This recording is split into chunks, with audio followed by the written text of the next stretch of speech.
Chapter 15. A bark of laughter sounded from the other side of the Wench, but Vittoria ignored it. But shifted behind her, more in the shadows than out. She didn't need to see his face to feel his tension. The Wench was a worker pub, and a little more than discarded boards nailed together in an alley between buildings. Rainwater leaked through a hastily constructed roof made of straw and mud that smelled moldy and crumbled in the middle. Gaping holes revealed wide swaths of grumpy sky overhead, and puddles collected on the muddy floor. The slate clouds left the square space shrouded in darkness, lit without candles. What worker had wax to burn? A raindrop splashed on the back of Vittoria's neck and trickled down her spine. The Wench was a seedy place, not really a true pub. No entertainment graced these cobweb-ridden walls, and the only drink it offered was weakened Ipsum. The dregs of workers came here, most of them surrendering the last morsel of their food bucket in exchange for the watery brew. Ipsum was the only grace the landowners allowed the workers. Here, it was so watered down that there was little chance of getting truly drunk from it. For some, however, it took the edge off of a hard life. Workers in the breweries received cast-off Ipsum instead of food buckets for pay. They exchanged that Ipsum here for food from the other workers desperate enough to buy it. But that was all a cover. In truth, the Wench was little more than a trading ground, run by a thin, shrewd worker named Mikal. He used to work for the breweries. Now, he quietly ran an underground black market and avoided guardians at all costs. Vittoria stood in the back corner in a plain cloak. Witches lined up out the doorway, food tucked into their pockets. Mikal stood behind a wooden desk, alternating between beckoning workers forward and silencing those who were too loud on the other side of the room. No need to draw the guardians in. If Mikal was lucky, the guardians would only demand a barrel of Ipsum to pay for not taking witches to prison. If he wasn't lucky, well, the Wench had been burned down before. Vittoria's eyes darted over the crowd again, but she shrank back when she didn't see Sannara. "What," Benot muttered, "are we doing here?" "Sannara comes here more than anywhere. She'll be here." 20 minutes later, a lithe figure stepped through the doorway. She wore a chocolate-brown cape over a head of thick hair that barely brushed the tops of her shoulders. Vittoria stepped forward. Then she stopped, utterly astonished by what she was seeing. The givers. But Sannara looked healthy. Vittoria took 2 steps before Sannara's sharp eyes jerked to hers and comprehended her for a full moment. Then she smiled widely. Her face wasn't so gaunt. Her cheeks had filled out, and her eyes were bright. Sannara lifted her gaze to Benot, smirked at him, then looked back at Vittoria. "Come," she mouthed. Mikal glanced up, saw Sannara, and discreetly waved her on. She motioned for them to follow. Wordlessly, they did. What had happened to her sallow, sickly, on-the-edge-of-death sister-in-law? Sannara navigated the growing crowd with surprising ease. The men seemed to part in front of her. Her dress was clearly a worker style, with no extra layers and elbow-length sleeves, but looked like old velvet. Quiet elegance in a place like this. She led them through a darkened doorway and into an open space. Along the walls of the alley were small rooms built with boards scrapped together, likely scrounged from fallen buildings. 5 boards served as doors, 2 of them closed. Moans came from one, a chuckle from another. Sannara turned into an open room. This one had full walls with no holes, as if someone wanted it secure. Vittoria stepped inside to find a thin straw mattress on the floor and nothing else. With a wave, Sannara beckoned them in. Benot gazed around the windowless space, and Vittoria could practically hear his thoughts.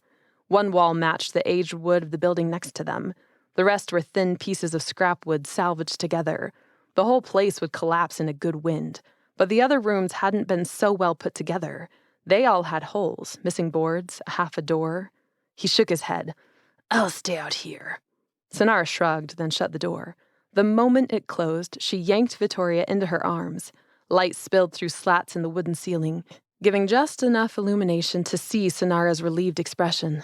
"Thank the givers," Vittoria whispered thickly. "You're all right." Vittoria held Sannara for so long that Sannara had to eventually pull away. Tears filled Vittoria's eyes. They stared at each other for several long moments. Vittoria couldn't help but think of Anton, who had loved Sannara so deeply. "Eneko misses you," Vittoria blurted out. "He's doing so well. He's eating 3 meals a day. He has toys. They live by the quarry when they're well hidden, and there are trees and fresh air. He runs all day." Tears sparkled in Sannara's eyes. She laughed. "I am so glad to hear it," she cried. "He deserves all that and more. And you, are you safe? When the betrothal was announced, I was terrified for you. I tried to find you through my contacts, but Mateo keeps you hidden away so well." "Fine." Vittoria squeezed Sannara's hands. "He's a good man, and he's taking care of me and the family. I'm safe for now, as you can see. Mare and Pere are worried sick for you. Why haven't you come home? They said Benat's men offered to take you there, but you refused them. Is everything all right?" Sannara smiled, but it was tinged with sadness. She reached up and touched Vittoria's face. "I'm glad you're safe, but you play a dangerous game. This is the world of the High Priest, Vittoria. They are," she shuddered, "they are ruthless, even to the very end. They're willing to do anything to get what they want." "I know. I'll be fine. Sannara, why don't you go live with Eneko? You'll be safe, fed. You can finally be with your son. Although, maybe you don't need it." Vittoria stepped back.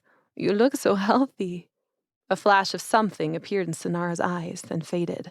In the aftermath, she seemed more tired than ever. "Yes, I am well cared for." "How is it possible?" Sannara laughed without mirth. "A very complicated web, I assure you. Not one I would relate to you yet." "Tell me about it. I can take it." "I can't, Vittoria." Her voice was strained. There are attachments here in Nechi that I cannot leave." "Greater than your son." "It's not fair to Eneko. I realize that." Sannara turned away. "He haunts me every night. I am no mare to him, Vittoria, and I never have been. Please, ask me no more. Now, tell me why you have come. Do you need something? I don't have long before I must start work." Sannara's voice remained low, as if she were still afraid she'd be overheard. She gestured to the bed behind her before Vittoria could answer. Vittoria's heart plummeted. Sannara did many jobs to fend off starvation. Did she also sleep with men in exchange for food, as Per had suspected? Is that how she looks so well? Did she find a wealthy landowner? It wasn't unheard of. Sannara's natural grace and delicate features made her attractive regardless of her low birth. Few landowners would tolerate the touch of a worker, but some. Hot tears stung the backs of Vittoria's eyes. If Anton had never died, if the plague hadn't swept his life away. She blinked those tears back. What ifs were wasted time. "It doesn't have to be this way anymore, Sannara," Vittoria pleaded. "I agreed to be betrothed to Mateo so you don't have to live like this anymore. Anton, don't say his name to me." The harsh response sent a shock through Vittoria. Astonished, she simply stared. Sannara's proud expression slowly crumpled. She shook her head and swallowed back tears. "I'm sorry." Her hair swung around her face in long strands, giving off the cloying scent of roses. "I'm sorry, Vittoria. I cannot. I cannot think of Anton or Eneko, or the grief overwhelms me. The missing, the ache. I loved him more than I've ever loved anything, but he is gone, and I've had to pick up the pieces of my life. I can't say more than that. Trust me. What I do for Eneko's benefit, for everyone's benefit. It was the only way I could provide for him after Anton's death, and now..." She closed her eyes with a sigh. Unable to stop herself, Vittoria pulled Sannara back into her arms. Her heart broke all over again. For Anton, for Eneko, for Sannara. A peep of a sob escaped Sannara, and she pulled away again. Her eyes glittered, but she didn't let the tears go. "What do you need, Vittoria? Why have you come?" "I simply wanted to check on you, to see you. Mère and Père are worried, and so was I. We love you. Eneko misses you." A ghost of a smile appeared on her lovely lips. "I'm sure he does, but we both know who his true Mère is. Thank you, sister." Sannara kissed her hands. "Thank you for your care and love. I'm well. I'm thriving in my little niche in the world. I'm doing what must be done. As always, the best way to help me is to love Eneko. You are his mare, not me. One day, I will make it up to him. Now, if I need you, how can I get a hold of you?" The words wouldn't come at first.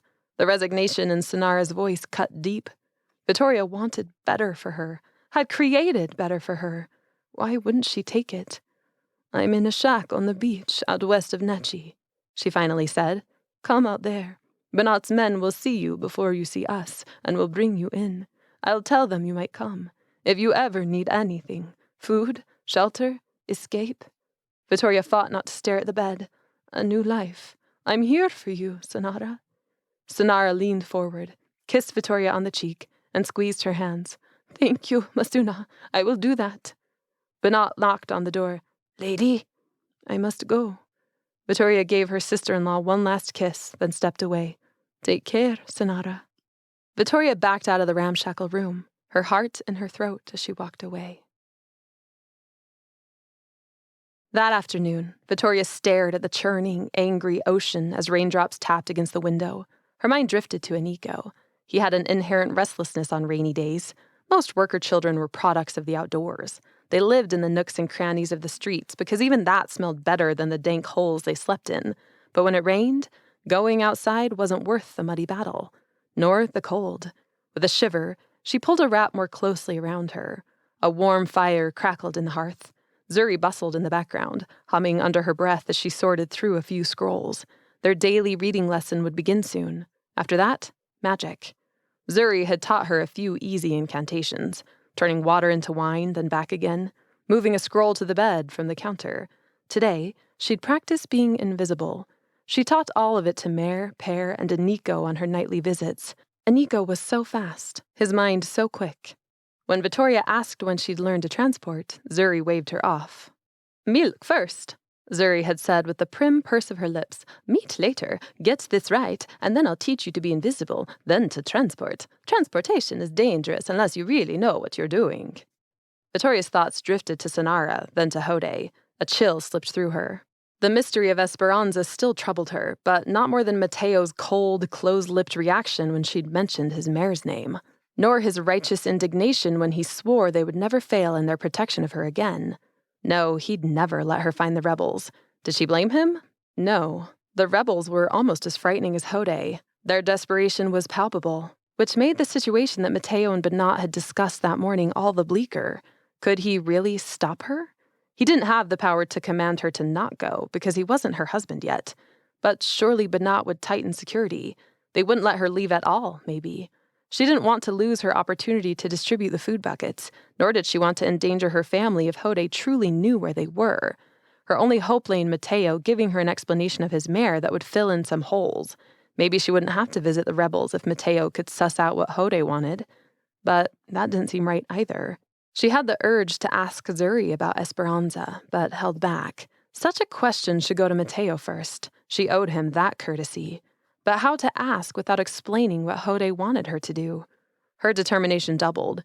She'd figure this out. She couldn't put a finger on why, but she had a feeling it was all interconnected. Somehow. Come, Tori. Zuri waved for her.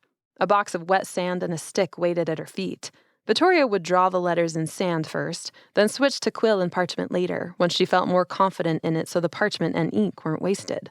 We are ready to start practice. Vittoria brushed her thoughts aside. First, she'd ask Mateo about his mare. If that didn't go well, she'd have to find the rebels herself.